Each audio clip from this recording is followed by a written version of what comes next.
Hi, I'm John Warren, and I'm delighted to be part of the Mussoorie Mountain Festival. This is the story of how our family tried to grab the monkey's tail. Our first night at high camp on Bandarpunch, where the glacier flattens out at 17,500 feet, was spectacularly clear. I shared a tent with my daughter Rachel and her husband Nathaniel. Nathaniel proposed to Rachel on the summit of Mount Rainier, and I was there. In the tent next to us was John Gross, my brother-in-law and our team leader, and his son Brian. Brian has hiked both the Appalachian Trail and the Pacific Crest Trail. That's close to 5,000 miles. John, 2 grades behind me at Woodstock, is a pucka climber. The best part of this expedition was having family along. But John and I aren't young anymore, and this was a serious peak.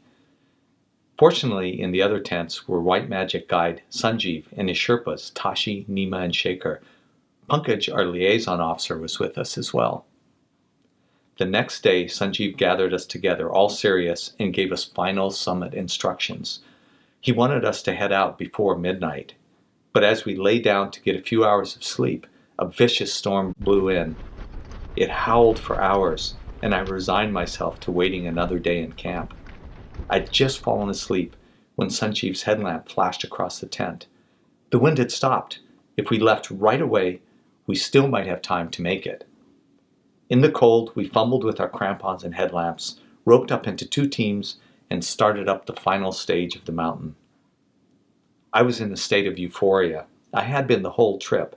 The thin air, the cold, hardly registered. A step at a time, we were climbing Bandarpunch. Bandarpunch, monkey's tail, 20,722 feet, barely registers on the Super Peak scale. In Uttarakhand alone, more than 100 are higher. But for those of us born and raised in Mussoorie, Bandarpunch is not just the most beautiful mountain, it is revered. As Steve Alter says in his devastatingly profound book, Becoming a Mountain, this mountain is our birthright. At dawn, we reached the east shoulder visible from Mussoorie and looked up at the final, almost vertical 1,000 feet. This would be the most difficult stretch. We had to climb a series of ropes the Sherpas had anchored for us. I headed up first. I clipped on a Jumar ascender and struggled up the initial vertical ice wall. I clipped into the next rope. Above me was a crevasse, too wide to step over. There was an ice bridge, and after a moment's hesitation, I stepped on it, and it collapsed. The whole climb up to this point had been spectacular. We started out from Suki on the road to Gangotri, hiked up to an 11,000-foot pass, and then down to a lovely forest campsite, home to Manal pheasants. A team of Nepali porters made sure we camped in more comfort than we deserved. The next day we headed out in the rain, past shepherds and their goats, to base camp.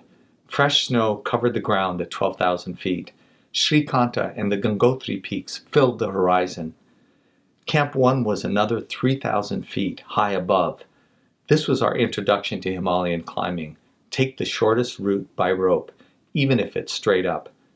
From there, the route to high camp was more gentle, skirting a giant icefall. To acclimatize, we load carried up and then dropped down to sleep at lower elevations.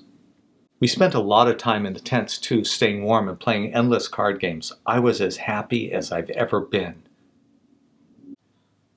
The Jumar and rope stopped my fall, but now I was halfway in the crevasse, face down on the steep slope. I tried to use my ice axe to pull myself out, but the snow was like sugar. The others looking up from below thought I'd had a heart attack. Sanjeev was there instantly. Sanjeev, barely 120 pounds, but stronger and tougher than any of us, crawled over my back, clipped in above me, and dragged me out. Pull, step, and then we were at the top. It seemed to come so quickly. Family and friends had written thoughts and prayers on prayer flags that we carried to the summit, and we strung them out and kneeled in prayer ourselves. The famous Everest Sherpa, Tenzing Norgay, after several failed attempts, was on the first team to summit Bandarpunch in 1950. In his autobiography, he says, "After all those years, I had finally grabbed the monkey's tail at last." Safely back at base camp. Now, those were our words too. At last!